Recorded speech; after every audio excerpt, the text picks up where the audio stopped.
Beyond the Hood, stories and strategies to fuel dealer growth. Welcome everyone to another episode of Beyond the Hood with Tractor Zoom. I'm your host, Andy Campbell, and I'm going to be joined in just one moment by Tim Johnson of Carpe Factum. Carpe Factum is a data and project management consultancy, and Tim just finished up 3+ years with a major construction dealer, helping them become more data ready. In my discussion with Tim today, we're going to talk about how to evaluate your data readiness as a dealership, when to know if your dealership is really ready to take the next steps in terms of data adoption, and what actions do you need to take right now to improve your dealership's data decision making. So let's not waste any more time and jump right to the conversation with Tim Johnson. Tim Johnson, welcome to Beyond the Hood with Tractor Zoom. Thank you. Good. Well, I've got a history with Tim. I've known you for a long time, and now we're, both of us working in the Central Iowa, Des Moines metro area. We had a chance a while ago to just meet for coffee, and honestly, when we met, I had no idea what you were doing. Yeah. So before we get into too much, give me like a quick 60-second intro into what you're doing. Well, I just finished up a 3.5-year engagement with a major construction dealership. Okay, so. Good. And it's when you said that, when we were meeting for coffee, that I'm like, wait a second, we're playing in the same space here. Yeah. And to top that off, your focus is on data. Yes. And so that's going to kind of revolve our whole conversation, today. Mm-hmm. So we're going to go into many facets of data and dealerships and those benefits. But for our listeners that are just tuning in now, what is the one or two takeaways that you think they need to leave with at the end of our conversation? Great question, Andy. When I'm talking to my teams and new clients, I generally get down to the fact that data should be doing one of two things. One is should be allowing people to either take an action, or two, make a decision. And if your data is not allowing you to do one of those two things, then you really need to examine why you're collecting data, why you're processing data, why you're spending money on storing data. Because really it boils down to those two. Good. And that's a great takeaway, because I also feel overwhelmed at times of all the data. What do you do with everything? And starting at the end and thinking, what are you going to do with this? How's it going to help you? That's a great takeaway. So that's where we're going to end up. Those are the takeaways. But let's start now at the beginning. And if you wouldn't mind, just give myself, our listeners, a little background about yourself and your business, Carpe Factum. Okay, so I started my business about 2 decades ago, and the primary strategies, primary service providing I do is project management. So really helping my clients get from point A to point B. Beyond that, I've been an adjunct professor at Drake. I was there in their MBA program for 2 decades, and really most of my life has either been in IT or project management. Good. And I know, we've got people out here in the Tractor Zoom office. I've also got other people I know in the area that have had you. And I'll speak very highly of you. So thank you. That's good. Now, let's go with the most recent role on the data consultant side. Yes. So give me a little bit of background about what you're doing with this major construction dealership, and then we'll start from there. A lot of it really had to do with tech debt. So when the CIO came on board, she really found that the prior CIO had not kept up with the times. And that included the CRM, the ERP, data, infrastructure, all of it really had been ignored. So she had a rather Herculean task of just bringing that dealership into the 21st century. And it was a rather large conglomerate. It wasn't just dealing in one brand, one OEM. It was across several brands, depending on which division we were talking about. Okay, good. Of that, and we might get into this a little bit later, but we work with a lot of dealerships that are kind of doing the same thing, all on the ag side for us right now. But what are a couple of the hurdles that you hit, or the challenges that you had there? Probably one of the big things was just getting people to understand the need for a data strategy. or the need for any of the IT solutions. Like the ag industry, the construction industry is very, very relational. And a lot of people have just like kept a vast amount of information in their heads about their customers and have been successful. Right. However, as the volume of data increases, not only the number of fields, but then just the number of records to maintain, it gets harder and harder to keep all of those clients straight in your head. And so a lot of people are looking for solutions that either empower them, through CRM, keeping track of all the customer contacts, all those details about your customers, or on the back end an ERP. What's the profit and loss for this customer?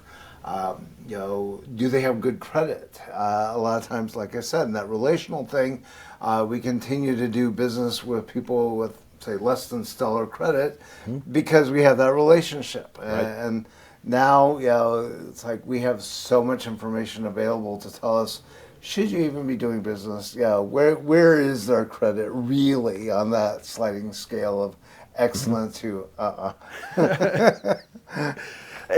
And you talked about the too much to keep in your mind. Yeah. And we also talked to a lot of our clients as well about if there's so much in somebody's mind, which is fantastic. Having a salesman or a sales manager with all those relationships is great.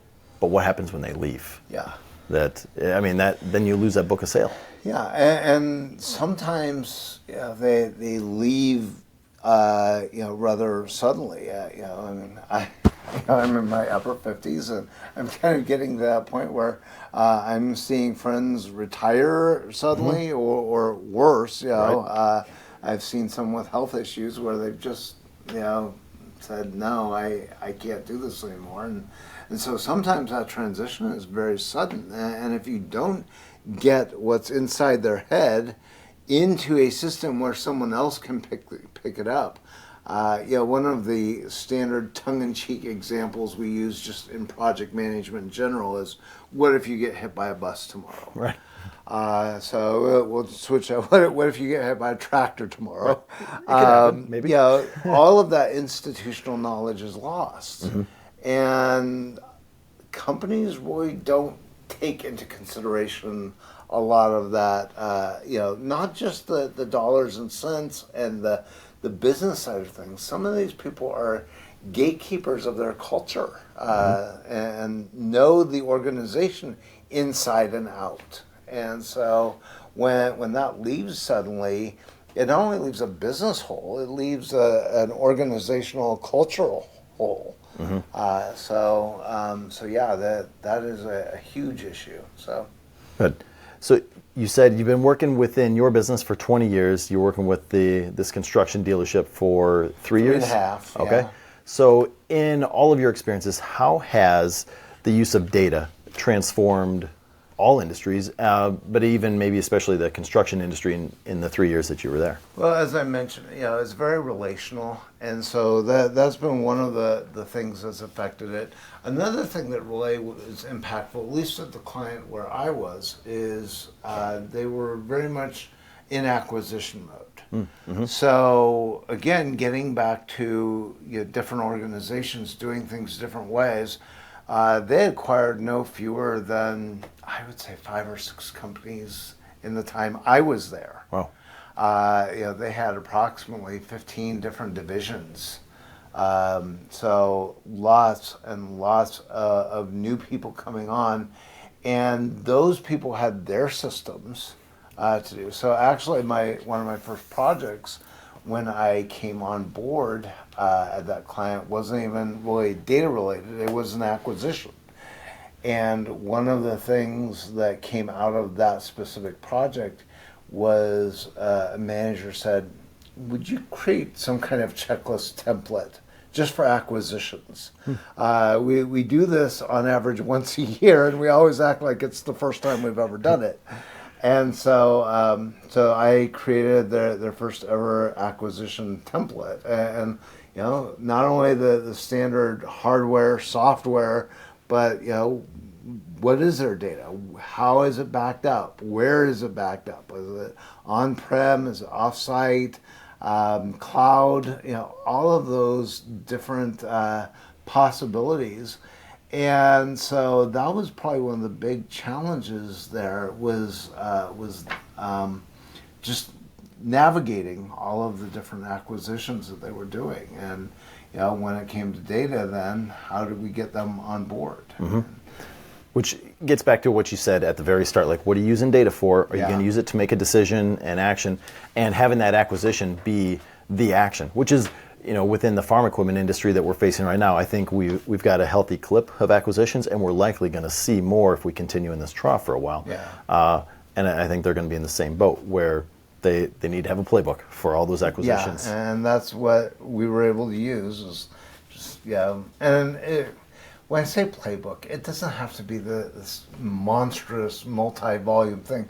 I had a spreadsheet. I had like 10 tabs, different things that people should think about. And it wasn't, there was no sacrifice a small woodland creature under a full moon when you're done. It was like, who did it and is it done? It was that simple. Yep, but it keeps things straight. Yeah. Mm-hmm. So my next question for you, what you just said might be even the answer to it, but if you want to elaborate, you can. So challenges or hurdles that your client experienced that prompted them to initiate a data management type of product? As I mentioned earlier, a lot of it was the tech debt that the organization had acquired. Okay, and when you say tech debt, I have no idea what that means. Okay. I can imagine, but what do you mean? Imagine driving a 1997 Chevy Malibu. Oh yes, I'm fully there right now. Yes, yeah, exactly. There's been so much technology and so many improvements to the automotive industry since that car was created, and now that car might fit your needs right now.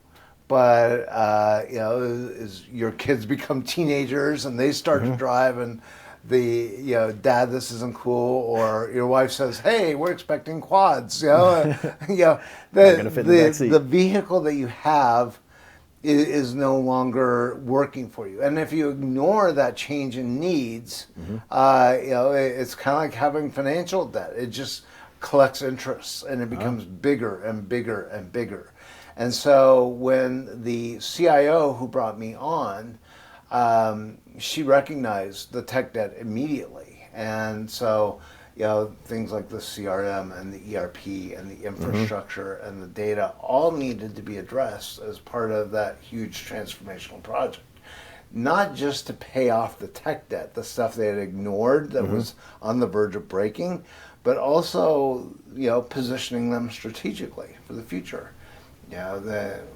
They decided they wanted to be a Microsoft shop, for example. So getting rid of Zoom, going on to Teams, all of that, came into play. And so, deciding, hey, we're going to put our data lake on Azure. And that's going to be for the storage level. For the analytical level, we're going to go Snowflake. All of those kinds of different decisions and thoughts that you have to put into creating an overall strategy. So data was just one small piece of that huge transformational program. But still, the acquisitions we said could be happening year after year. But the things you're talking about, if you're doing the Microsoft and you want to go Azure and then Snowflake, those, dealers that I'm talking to don't make those decisions every single day. And so I can see why an outside person or at least a perspective helps. Daunting. And the first rollouts were messy, as you would expect them to be. But realistically, what it boils down to on things like that is, governance, consistency. Really, when I came on there 3.5 years ago, the thing that kept coming into my mind is the last verse in the book of Judges. In those days, there was no king in Israel. Everyone did what was right in his own eyes. And it really was that. We had business units who didn't even want to play with IT. They were just going off and buying their own software and then telling the CIO, oh, hey, we bought this, now you support it. And so putting a stop to some of those practices alone was huge. I mean, it saved a lot of IT resources just saying, yeah, if you buy that, you're going to be supporting it on your own. We're not doing that for you. Right. And those are tough messages to carry. They are. Yeah, especially as an organization grows. I mean, because that's how you operate when you're small. And again, it gets back to that culture thing. If you have a culture of always saying, oh yeah, we'll do it. Oh yeah, we'll do it. Yeah. One of the lessons I beat into my project management students' heads was the value of saying no. And learning that how to say no, and the situations in which a no is required. And one of my favorite phrases has always been, the quality of our yeses is determined by the quantity of our nos. So, it applies to data. If you keep saying yes to all of these data initiatives and adding in all of these different things, when something really, really important comes through, you might have to say no to it because you said yes to too many other things. So I always start, this is counter to all the customer service stuff, but I always start with a default of no. Not a harsh no, not no, I'm not doing this, I'm digging my heels in, but prove to me why this is a yes. I love that quote. So it's the quality of our yeses is determined by the quantity of our nos. I might put that on my wall at home. Right in you front of my would daughter's not be bedroom. the first one. I think half my wife's coworkers have that on their wall. Okay, so that's good. We have a lot of dealers who probably are listening now saying, like, that sounds a little bit like me, but I'm not sure if I've got tech debt yet. Yeah. What other triggers or things that might be going on in their business should they be evaluating or at least thinking about now as they're driving down the road, saying, ooh, maybe is it time for me to kick this into gear and get a data management policy and project going? One of my biggest triggers when it comes to data is whenever I hear the phrase, well, that can't be right, when talking about the data. And that tells me that either they haven't really been paying attention to their data all along, or something has changed. For example, they might have put in some new software. I saw that happen with a past client where they put in a new point of sale system. And all of a sudden, they were getting accurate data for the first time ever. Oh. And some people didn't like that accurate data because it made other things look less favorable. And so they started blaming the data and saying, well, that can't be right. And so really it boils down to, do you trust your data? If you had to lay your life on the line, would your data support you? What's your data integrity? What's the credibility of the data? And how much are you willing to stake on that credibility and data integrity? That's a good initial question that about anybody, wherever they're at, can ask that right now. Oh, yes. So, good. But, then, another one that I just see is dismissiveness as a trigger. It's not that important. Oh, we can deal with that later. Oh, yeah, we know it's broken, but, as long as we know it, everyone's fine. So realistically, anything where someone has to admit that they have a data problem, it's like any other personal problem. If you admit it, you're already halfway there. And so admission that your data may not be in the best position, best condition, might be a good trigger for you to say, hey, we need to do something about that. Right. Yeah, self-actualization is like the first step. Oh, yeah. Okay, so a lot of people also are thinking, I can't hire multiple roles. And it's so ambiguous on what next steps do I need to take, and do I need to bring on a whole data team? Like, what roles are necessary in order to make this come alive? On the business side, I would say if you had a strong person with a BI background, a data scientist, you would be in great shape. A lot of organizations, especially if you get something larger, if you've got a fully developed C-suite in your organization, it wouldn't hurt to consider a chief data officer. Someone who does not reside specifically in the business or in IT. You want them in kind of that neutral ground, because they're really going to be having to talk to and serve IT and serve the business. And sometimes they're going to take IT side, and sometimes they're going to take the business side. And you don't want a chief information officer or a chief marketing officer unduly influencing. Data should be neutral. It should just be, it's there. That's what it is, right.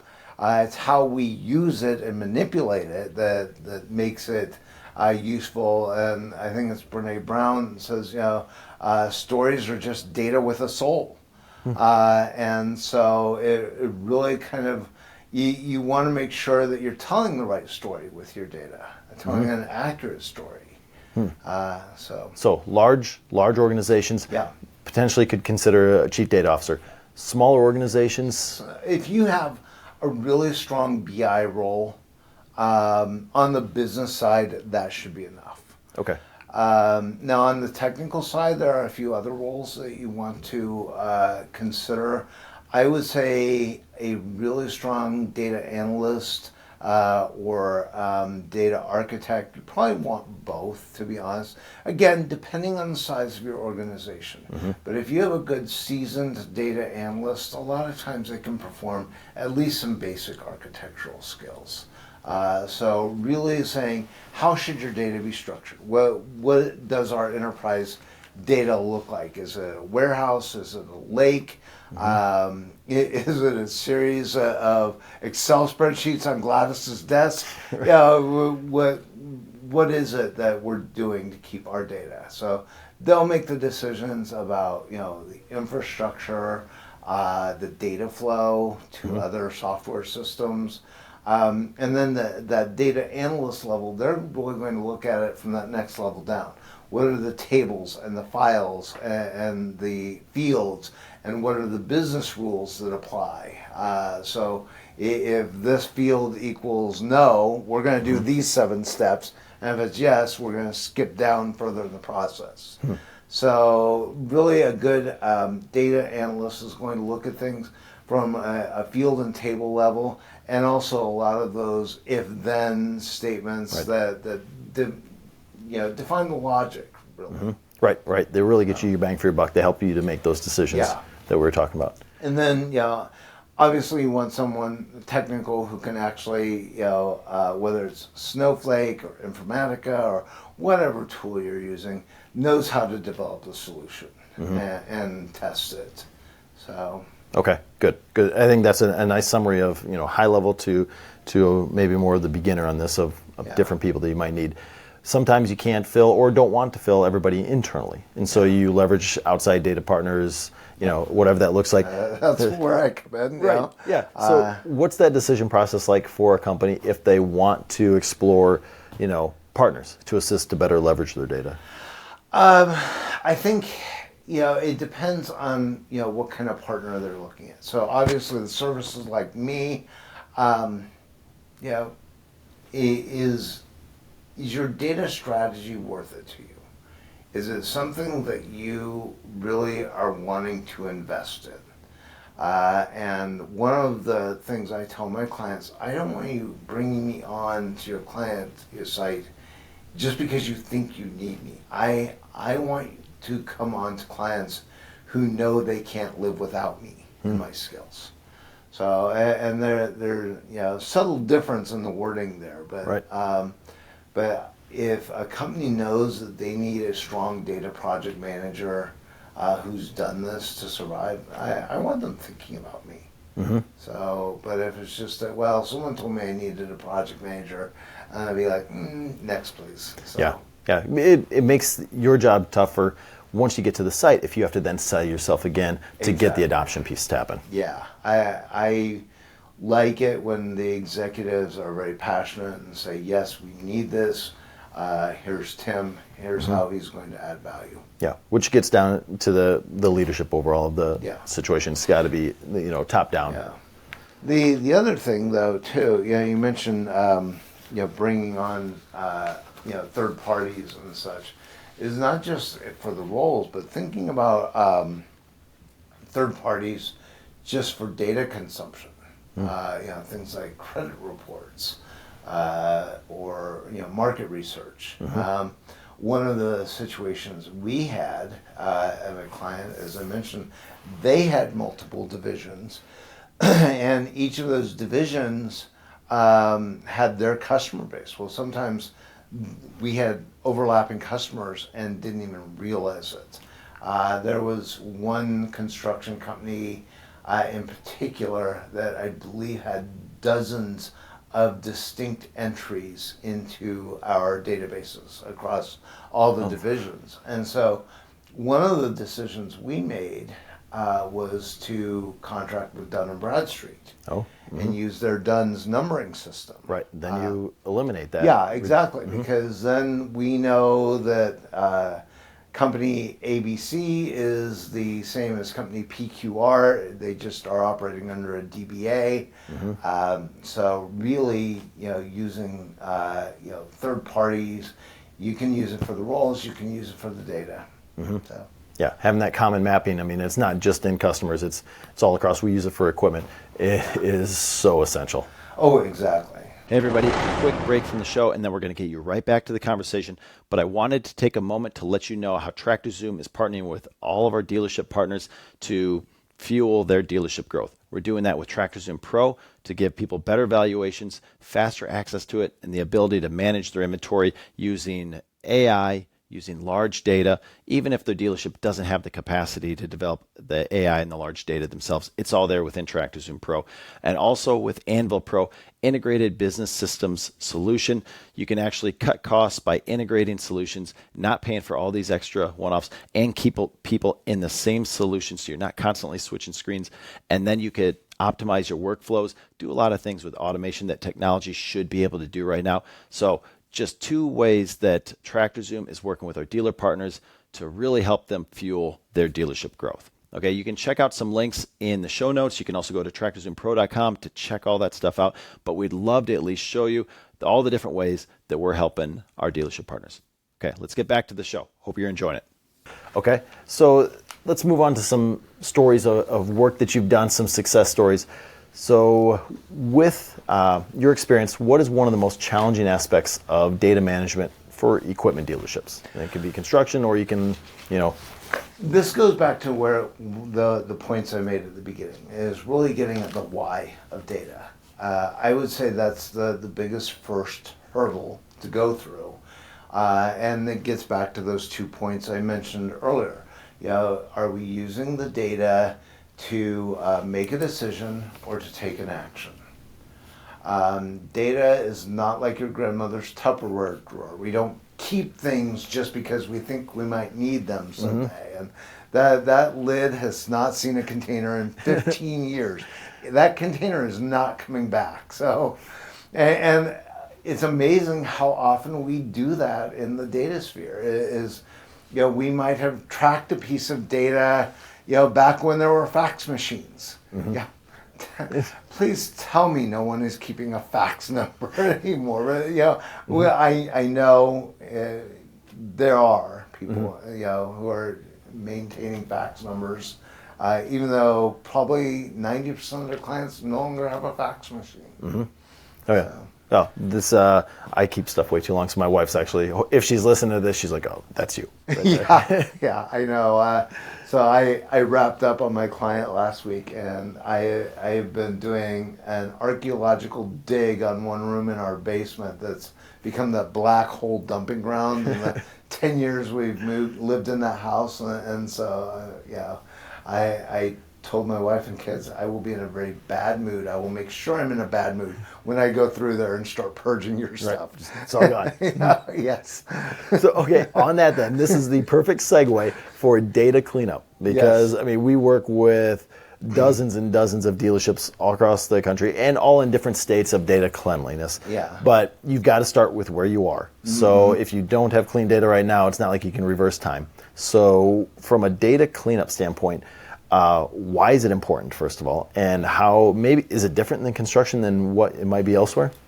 Data cleanliness is the same. You're trying to eliminate bad data. You're trying to eliminate duplicate data. All of those things. And I want to sidebar here really quickly because you said something very insightful that a lot of people don't think about. You said, to start out with, knowing where you are. And one of the things I'm always telling my clients, to the point that I've annoyed some to the point of nearly hating me, but really doing a current state analysis on your data. Where are you right now? The good, the bad, and the ugly. Where are the interfaces? What's the structure of all of your tables and your fields? And where are those business rules? Right now, don't think about where you want to be in the future. Really do an assessment right now, because when you start going into projects for new solutions, new software, new interfaces, you're going to want to know that information, not to stay where you are, but to at least be familiar with your starting point. When you take a trip, you always know where you're starting from on a map. You know, very few people just say, well, I want to wind up in Iceland, but I have no clue where on the globe I am now. So really having that current state is so critical. But then, when it comes to data cleanliness, just understanding what unclean looks like. You can't really designate something, as being clean data if you don't understand what not clean looks like. So, okay, let's jam on this a little bit then, because construction is going to be a little different than farm equipment, but maybe not so much. Yeah, the fields will be different, but the philosophy is the same. Yeah. So what does some unclean data look like? What are some examples? I can give you a great example. So one of our divisions, if they had a customer name that was too long, they were continuing that rather than just concatenate or abbreviate to make it fit in there. They were continuing the customer name into address line 1 and then putting address line 1 into address line 2, which under the old system worked great. Right, you can pull it up and you can read it. Yeah, the volume. When we went to transfer that from their current system into Salesforce, lit up like a Christmas tree. The errors abounded everywhere because the way we had Salesforce configured, we had a post office check to know if the address was valid. Well, if Jones Incorporated is all that's showing up on address line 1, that's a big oopsie. And so that was one of the more prevalent ones I saw, but just the number of duplicate records, like I said, having dozens and dozens of records pointing to the entity that's the exact same client, having outdated records. So, as I mentioned, the fax machine example, do they even have a fax machine? Why are we storing that number? Is that a field we care about now? And just thinking through, what do we need to take our business forward? What do we need to make decisions and take actions?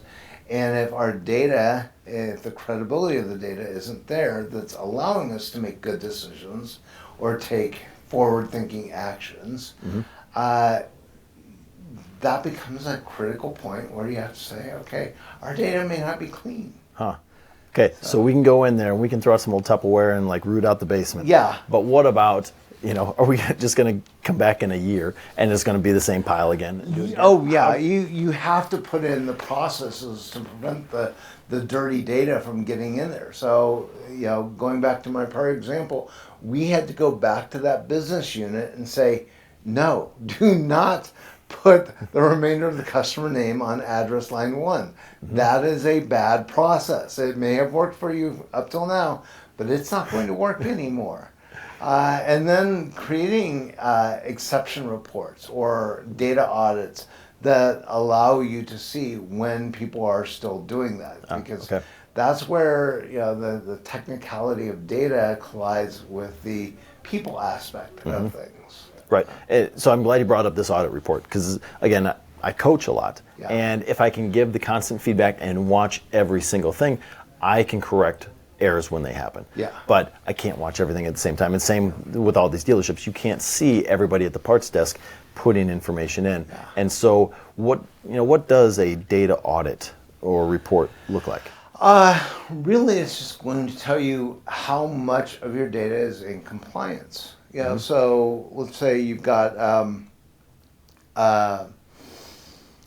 going to use a former project that was on a zillion years ago, HIPAA compliance.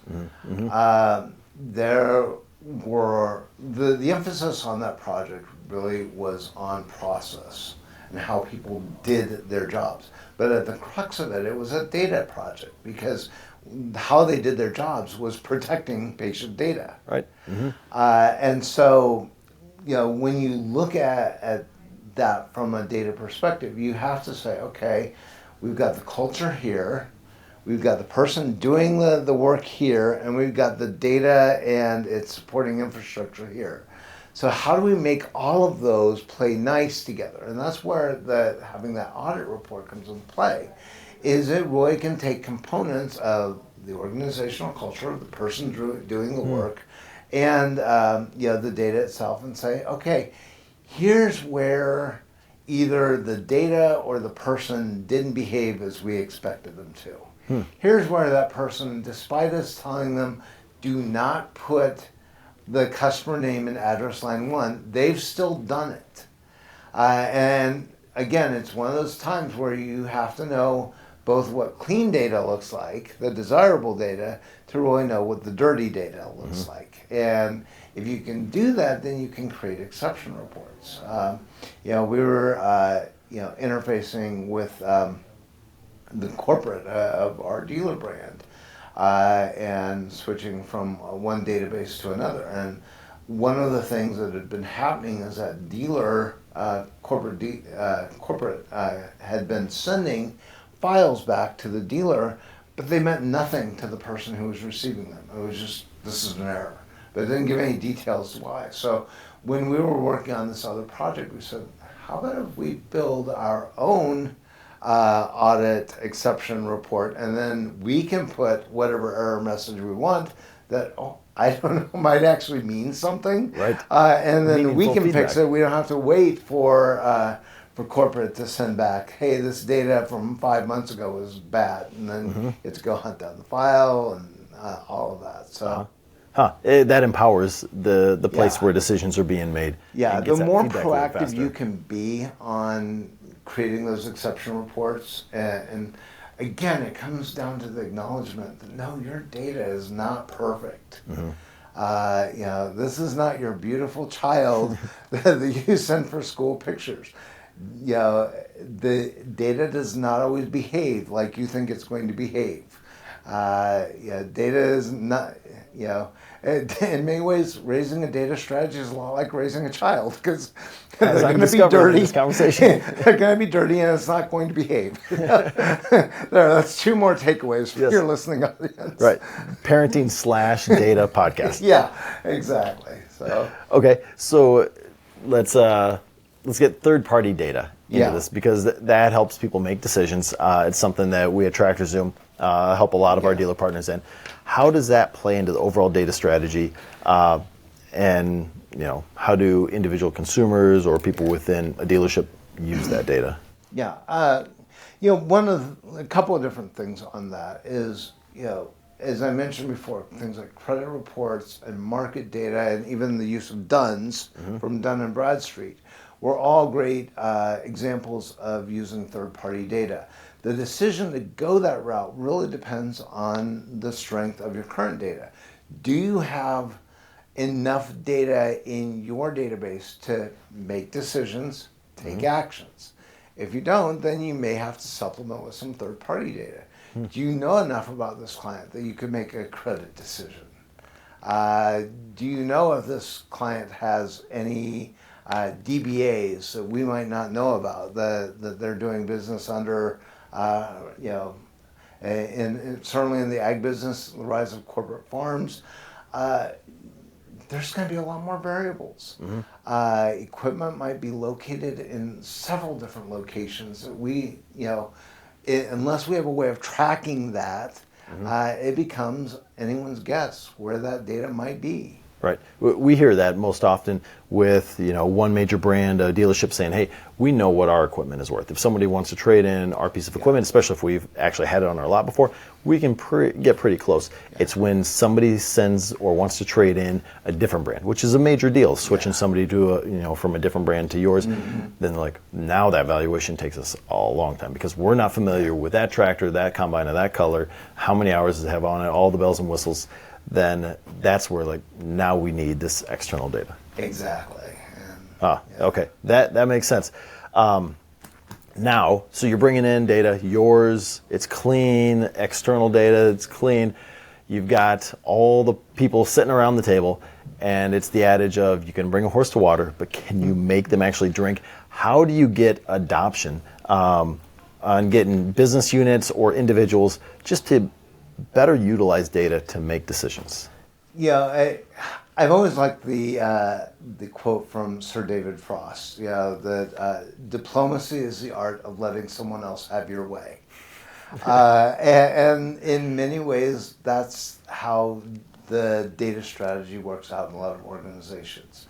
And this is why having a really, really wicked smart BI team, which I was blessed with at my last client, really comes into play because we can identify where there are problems.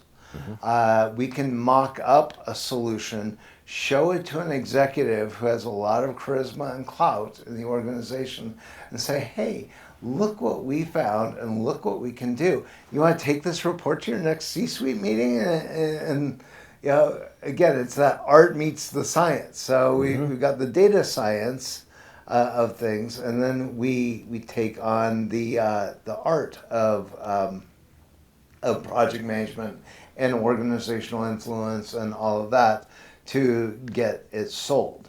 Now, sometimes there will be people who just dig their heels in, and I have occasionally let them experience the consequences, the pain of their own decisions.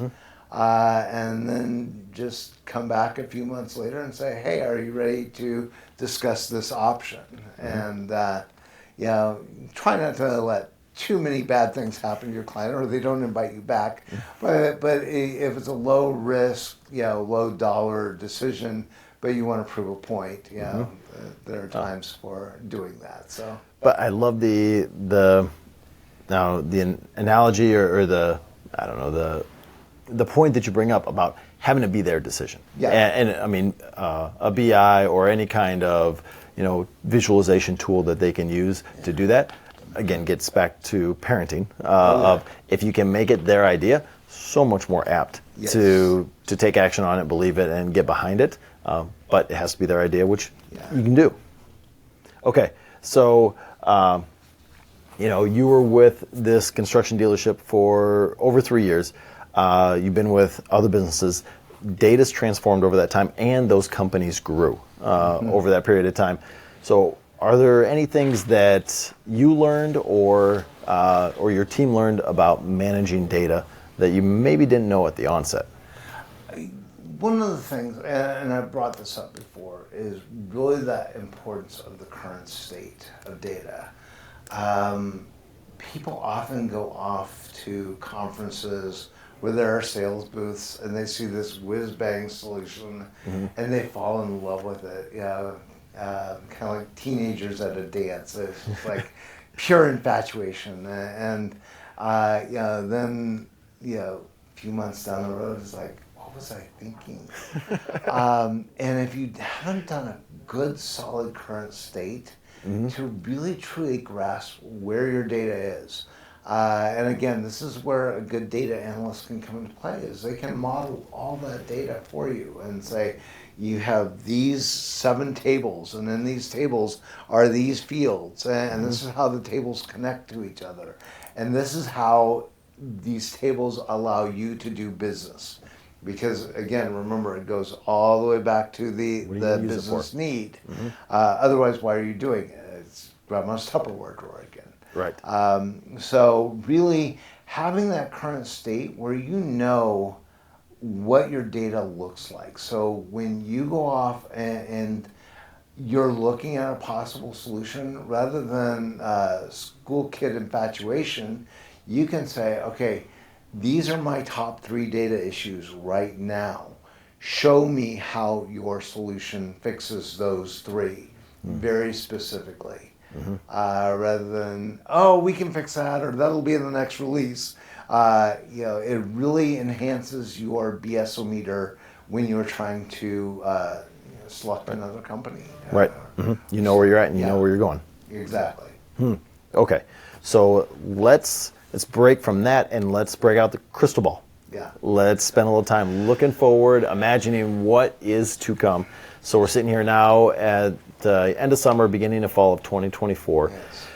With all the AI that's happened in the past year, the continual collection of a lot of data, what do you think are some of the more significant opportunities that lie ahead of us in the dealership realm, in the equipment industry and dealerships?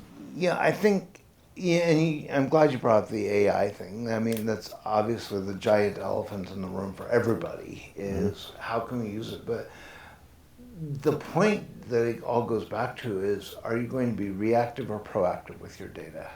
And if you're using AI correctly, you can be proactive. You can contact customer Joe and say, hey, did you know that your tractor is due for service in 3 weeks?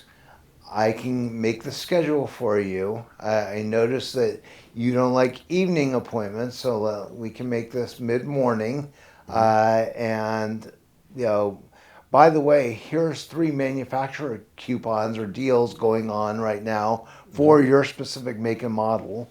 And here's 2 recall notices. So bundling all of that and creating an excellent customer experience is where I really see data coming into play. And I didn't even get into CX and UX, the whole customer and user experience field, because, again, that's one of the things data can do for you if you're using it right, is you can really create that amazing experience for your customers and really kind of think through it. The other thing that I don't think data scientists consider enough is the human side of data. And I've always liked the book, and I'm blanking on the author. It's called Small Data. It came out about 10 years ago. But one of the examples in that really stuck with me, and that was Roomba, the little robot vacuums. And their data was telling them that, it needed an overhaul, it needed a change, needed to be re-engineered. And they did that, and they made it so much better as a machine, and sales plummeted. And what they found out from the human side of the data that they were ignoring is, and you see this all the time, people think that the Roomba, those iRobot vacuums, are cute. And, they give them pet names and everything. They made it less cute when they made that change based on their data. They did not consider the human side of things.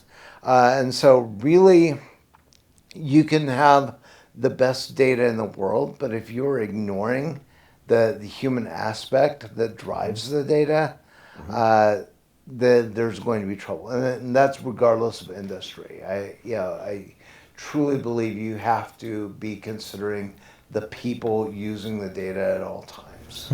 I think that's important to note too, because when we work with dealerships and you get everybody into a room, especially for a kickoff meeting, you've got some proponents of software systems and then data, and then you have some opponents. And it's important not to just take those people and push them to the side, because a lot of times they're bringing those stories of like, hey, it's the relationships that I have, or I know the people, and there's a lot of value within that. And if you don't meld the two together, you're likely going to miss, your Roomba.